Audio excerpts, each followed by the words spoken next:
Alright guys, so I've just gone ahead and wrapped up my third Dream Machine rendition. I did a couple of things different on this one that I did on the last two that I've made. But I think I've liked this one the best so far. I made a couple of mistakes on the other ones that I've learned from. I'm going to go ahead and kind of share my process here with you guys. So I've got it folded long ways here, just kind of show the length of rope that I'm using and this and that. But I'm going to kind of go over all the details here really quickly. I know a lot of people were asking for a kind of a tutorial guide on how to build one of these. So really quickly, all you guys got to start out with is this nylon rope. This is kind of the bread and butter of this whole thing. This is half-inch nylon rope. You can get this for $12 for 50 feet at Home Depot.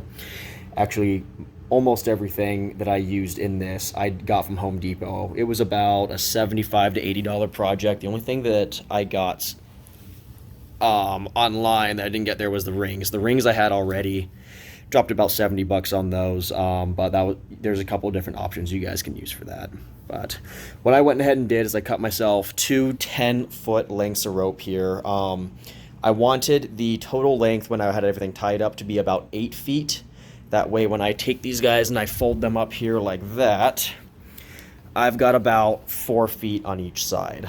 That to me is a good length to be at, because most things that I hang this from are not more than 8 to 10 feet tall, and if I go too long then I end up hanging my feet on the ground when I'm doing my crosses, and I don't like that. So let me get this thing kind of rigged up the way you expect to see it, kind of like that. So like I said, I went ahead and I cut my two even pieces, and then what you want to do is go ahead and tie your first two loops. A real simple loop is all you need, nothing fancy.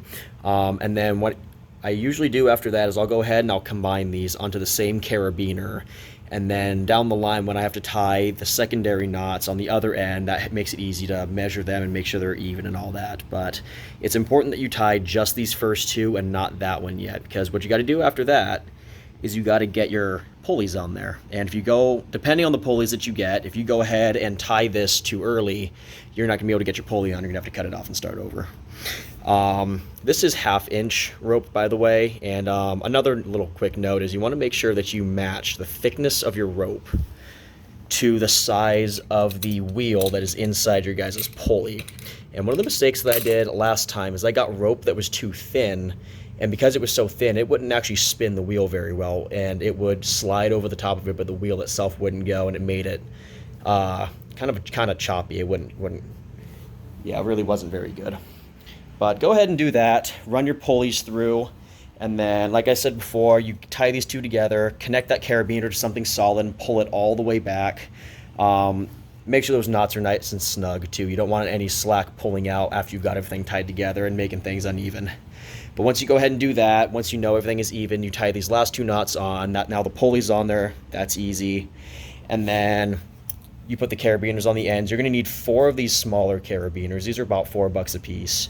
And one goes on each side here. The inside obviously attaches to the belt. The outside attaches to your rings or handles, whatever you want. And you're also going to need 2 of these bigger guys. I like to use the big ones for the pulleys. And then in addition to this, what I like to do is I like to tie myself a couple of extra loops, kind of like I've got over here.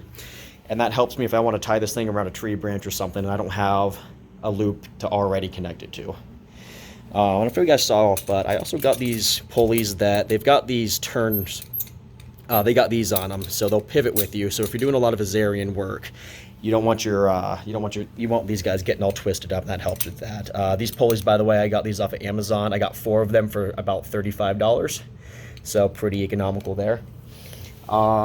So all I did down here, once I had everything attached, was I used a little bit of my extra rope and I tied 2 longer loops. So that gives me about another foot of length around the end. And that makes it really easy to attach my rings, but it also, if I want to take these rings off and put them back on the other straps that I have, that makes that really easy. Now the belt, I found this belt for about 27 bucks. I like it because it's got 2 loops on it already on the padding, and it's got these extra 2 guys. I'm not sure if I'm going to use those or not, but I figure I'll leave them on there for now. If you find a belt that doesn't have the loops on them already, what you can do is you can go and in the same place you're finding these at Home Depot, they've got these big 2-inch steel rings, and those fit really nicely around the belt. You slide them over, they're pretty snug, and then they work kind of like these guys, but they're not going to be sliding all over the place, and you can attach them there just fine. So once you've got that, you just want to make sure that everything is balanced out. You've got all the lengths nice and even. And from here, you're pretty much ready to get this thing hung up. So like I said, you find your tree branch, your rings, your bar, whatever you want to hang these on. It hangs up just like that, and you're pretty much ready to go. So I've gone ahead and hung this thing up here in the tree where I usually do my stuff. As you can see, I've got those 2 extra loops up top that are kind of like these guys. That's a good reason to have a little bit of extra rope on hand. And everything's hanging up pretty even, as you can see. Now, what I like about having these guys here is if for whatever reason something ends up a little bit uneven, it's really easy to take these down, tie one a little bit longer or shorter than the other. It's a lot easier than going up and completely redoing this guy up here. So like I said, I've actually, I had to loop this around one time. But from here, you guys are pretty much set to go. I'm gonna go ahead and get a quick video of me using this thing, making sure everything works, and that'll be it.